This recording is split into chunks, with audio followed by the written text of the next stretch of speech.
CM camp కార్యాలయం ఏర్పాటు ముసుగులో అమరావతి నుంచి ప్రభుత్వ కార్యాలయాలను విశాఖకు తరలించే వైసీపీ సర్కార్ చేస్తున్న ప్రయత్నాలకు బ్రేక్ పడింది.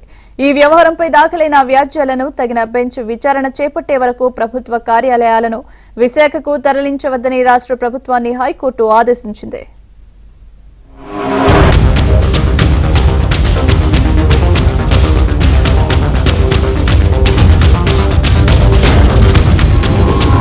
రాజధాని తరలింపు వ్యవహారంలో ప్రభుత్వానికి హైకోర్టులో ఎదురుదెబ్బ తగిలింది.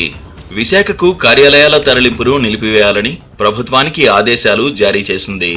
అటు అమరావతి ఇటు విశాఖల్లో 2 చోట్ల కార్యాలయాల నిర్వహణకు అవసరమైన భారీ వ్యయాన్ని నివారించేందుకు ఈ ఉత్తర్వులు జారీ చేస్తున్నట్లు పేర్కొంది.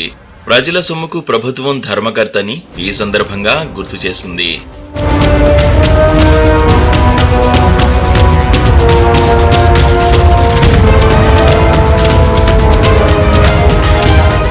ప్రస్తుత వ్యాజ్యాలపై త్రిసభ్య ధర్మాసనం విచారణ జరపాలా లేదా అనే విషయంపై తగిన నిర్ణయం తీసుకునేందుకు పిటిషన్లను చీఫ్ జస్టిస్ ముందు ఉంచాలని రిజిస్ట్రీని ఆదేశించింది. ఈ మేరకు హైకోర్టు న్యాయమూర్తి జస్టిస్ నిమ్మగడ్డ వెంకటేశ్వర్లు ఈ నెల 21న ఉత్తర్వులు జారీ చేశారు. నిన్న రాత్రి పొద్దుపోయాక తీర్పు ప్రతి అందుబాటులోకి వచ్చింది.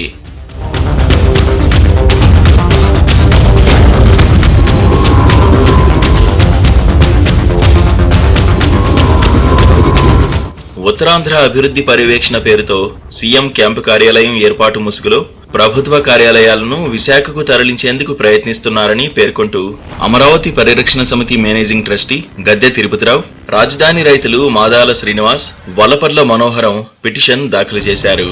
రాష్ట్ర ప్రభుత్వం నవంబర్ 22న జారీ చేసిన జీవో 2283ని రద్దు చేయాలని కోరారు.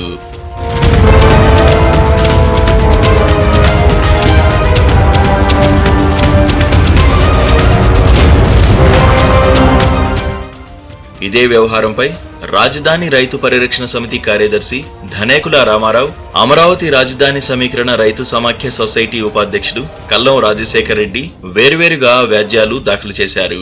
ఈ వ్యాజ్యాలు ఇటీవల విచారణకు రాగా పిటిషనర్ల తరఫున న్యాయవాది ఉన్నం మురళీధర్రావు వాదనలు వినిపించారు.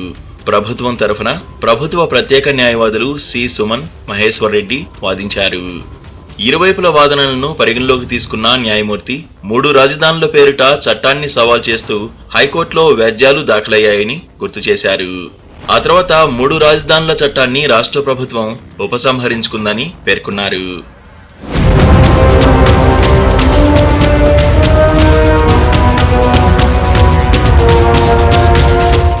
అమరావతి రాష్ట్ర రాజధాని అని హైకోర్టు త్రిసభ్య ధర్మాసనం తీర్పిచ్చింది. ఈ తీర్పును రాష్ట్ర ప్రభుత్వం సుప్రీంకోర్టులో సవాల్ చేసింది. ప్రభుత్వ ఉద్దేశాన్ని పరోక్షంగా నెరవేర్చుకునే వ్యవహారంతో ప్రస్తుత వ్యాజ్యాలు ముడిపడి ఉన్నాయి. ఈ వ్యాజ్యాలను త్రిసభ్య ధర్మాసనం వద్దకు పంపించాలని రాష్ట్ర ప్రభుత్వం అనుబంధ పిటిషన్ దాఖలు చేసింది. ప్రెసిడింగ్ జడ్జిగా ప్రస్తుత వ్యాజ్యాలను పెండింగ్ లో ఉన్న పిటిషన్లతో జత చేయాలని సీజేకు ఆదేశాలను జారీ చేయలేను. మాస్టర్ ఆఫ్ రోస్టర్ గా సీజేకు మాత్రమే ఈ అధికారం ఉంటుంది. ఈ నేపథ్యంలో ప్రభుత్వ ప్రత్యేక న్యాయవాది అభ్యర్థనను అంగీకరించలేము. వ్యాజ్యాలపై తగిన నిర్ణయం తీసుకునేందుకు సీజే ముందు ఉంచాలని రిజిస్ట్రీని ఆదేశిస్తున్నాం. తగిన బెంచ్ వ్యాజ్యాలపై విచారణ చేపట్టే వరకు అమరావతి సచివాలయంలోని ప్రభుత్వ కార్యాలయాలను విశాఖకు తరలించేందుకు ఎలాంటి చర్యలు చేపట్టవద్దని ఆదేశిస్తున్నాం అని న్యాయమూర్తి ఉత్తర్వుల్లో పేర్కొన్నారు.